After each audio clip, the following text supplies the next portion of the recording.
नमस्ते दोस्तों, रोज सभी के स्वागत बा हमनी के चैनल पर। आज हमनी के खूब सुंदर एगो बेटी विवाह के गीत लेके आयल बनी जा। तो रोआ लोग गीत पूरा लास्ट तक सुने हम लोग। गीत बहुत अच्छा बटे। अगर रोआ लोग के अच्छा लगे तो लाइक शेयर सब्सक्राइब करें हम लोग और कमेंट में बताएं हम लोग कि गीत रोआ लोग के कैसन लागल हटे। हो पापा का नाना गरिया जुआवा खेलानी त धामा राके हार वैनी। आहो बापा कवाना गरिया जुआवा खेलानी त राके हार वैनी।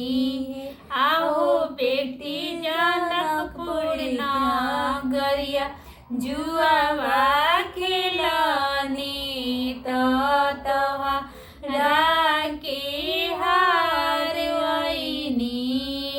आहो बेटी जनकपुर नगरिया जुआवा खेलानी तोहा राके हार वैनी।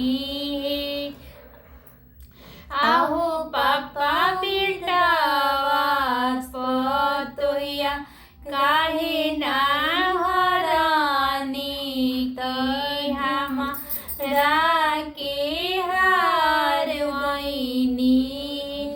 आहो पापा बेटावा पतोहिया काहे ना हरानी के हमरा के हार गईनी। आहो बेटी बेटावा पतोहिया घर के लक्ष्मी तू बेटी पाराय भइलू। आहो बेटी बेटावा पतोहिया घर के लक्ष्मी तू बेटी परमा भइलू। आहो पापा गैया से भैंसिया काहे ना हरानी की हमरा के हार गईनी।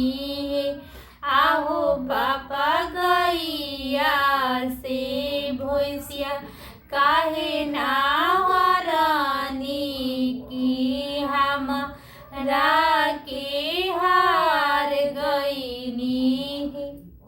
आहो बेटी गैया से भैंसिया घर के लक्ष्मी तू बेटी पाराय भइलू।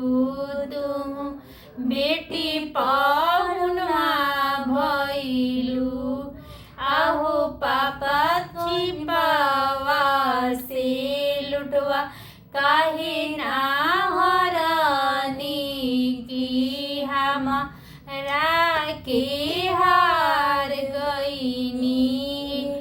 आहो पापा छिपावा से लुटवा काहे ना हरानी की हमरा के हार गईनी। आहो बेटी छिपावा से लुटवा पौआ पखरनी की तोहरा के हार गईनी। आहो बेटी छिपावा से लुटवा पौआ पखरनी की तोहरा के हार गईनी। आहो पापा सोनावा से चनिया काहे ना हरानी की हमरा के हार गईनी। आहो पापा सोनावा से चनिया काहे ना हरानी की हमरा के हार गईनी। आहो बेटी सोनावा से चनिया दाना कईनी, तोहरा के हार गईनी। आहो बेटी सोनावा से चनिया तोहा दाना कईनी, तोहरा के हार गईनी। आहो पापा कवाना नगरिया जुआवा